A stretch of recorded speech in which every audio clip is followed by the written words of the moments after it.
Vous êtes prêts, Méténix? Eh ben, on y va. Premier cas, Rafa. Merde, fallait que ça tombe sur moi. Ah, tu fais moins le mariole, là, hein, le tétard des Baléares. Parce que maintenant, grâce aux pirates informatiques, les Fancy Bears, on sait. Oh, que misère! On sait qu'il a bénéficié de 2 AUT, des autorisations à usage thérapeutique pour prendre des substances interdites. Du bêta-méthasone d'abord, un anti-inflammatoire stéroïdien. Stéroïdien? Oula, ça sent pas bon, ça.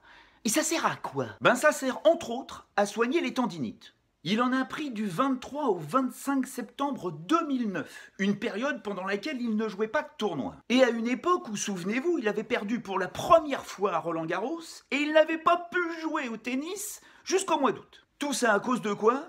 À cause d'une tendinite à un genou. Bon, ok, mais après le traitement, qu'est-ce qu'il a fait? Ben rien, 0 titre, 0 victoire marquante. Ah, d'accord pour la bêta-méthasone.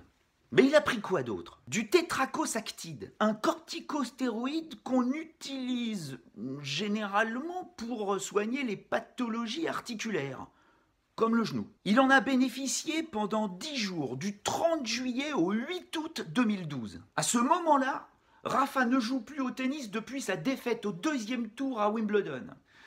Il vient de déclarer forfait pour les Jeux Olympiques de Londres, où il était quand même porte-drapeau, et il va rester sur la touche pendant 9 mois. En clair, y a-t-il des preuves de dopage? Non. Oh, que calor! Mais que calor! Y a-t-il suffisamment d'éléments troublants pour se poser des questions? Non, nada. Nadal, pas nada, avec un L comme Olé! Cas numéro 2, Venus Williams. Là, c'est un peu plus compliqué. Et attention, je ne parle pas des AUT dont elle a bénéficié de février 2011 à février 2013. Parce que la prénizone, la prénizolone et le triamcinolone sont vraiment adaptés pour traiter le syndrome de Sjögren, cette maladie auto-immune qu'on lui a diagnostiquée à partir de 2011 et qui lui pourrit la vie depuis. En revanche, le souci, c'est le formoterol. Un truc contre l'asthme. On y revient toujours. Qu'elle a eu le droit de prendre pendant plus d'1 an à partir de février 2010, c'est-à-dire avant le syndrome. Et autre souci, en février 2010, Vénus, elle joue en compétition officielle. Et elle fait même mieux que jouer, elle gagne. Elle gagne 2 tournois d'affilée, Dubaï et Acapulco. Donc je pose la question, est-ce qu'elle aurait gagné ces 2 tournois sans l'aide du formoterol? Et j'en rajoute une couche. Venus Williams aurait-elle pu gagner Wimbledon et les Jeux Olympiques en suivant, en 2012, en double, attention, en double, si cette même année, elle n'avait pas reçu, pour soigner son syndrome de Sjögren, une AUT de mi-juin à mi-juillet, c'est-à-dire en plein tournoi de Wimbledon et à 15 jours des Jeux Olympiques? Pas sûr. C'est le même souci pour sa sœur.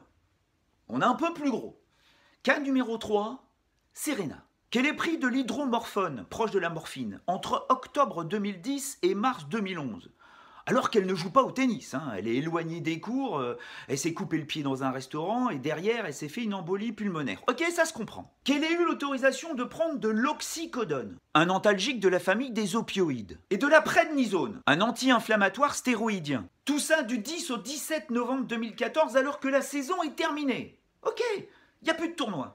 Mais qu'elle ait eu le droit de prendre 40 mg de prednisolone la veille de la finale de Roland-Garros 2015, là ça va pas. Vous vous souvenez de son Roland-Garros 2015? Tous ces matchs en 3-7 et le cinéma qui va avec? C'était plus Serena, c'était Maria Callas. Elle allait mourir sur le court, tout ça à cause d'une grippe, une grippe terrible.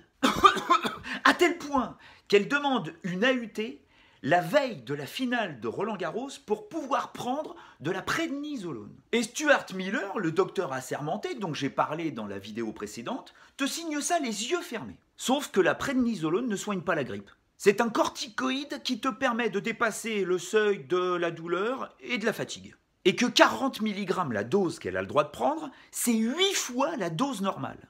Résultat, Serena gagne la finale en 3-7, après plus de 2 heures d'une lutte acharnée, en alignant 6 jeux consécutifs. Étonnant, non? Mais peut-on parler de dopage? Non! C'est ça qui est dingue! Parce que c'est légal dans la forme. J'ai une autorisation, j'ai une AUT, je suis clean. Ah bah oui, c'est vrai, c'est tamponné par le Toubib. Mais est-ce que c'est juste? Là, c'est difficile de dire oui. En fait, la première urgence, la première chose à changer pour respecter un semblant d'équité, il faudrait déjà qu'un sportif bénéficiant d'une AUT ne puisse pas participer à une compétition officielle. Et ça éviterait quelques scandales. Et imaginez la frustration de ceux qui perdent et qui n'ont pas bénéficié d'une AUT. Comme Lucie Safarova, par exemple, en finale de Roland-Garros en 2015. Enfin, quel scandale! Vu qu'on ne sait rien, ça va pas loin. Heureusement, on a eu les pirates, les fameux Fancy Bears. Eux, ils sont purs, ils sont honnêtes, sont un peu les Robins des Bois du dopage. Sauf que c'est pas tout à fait ça.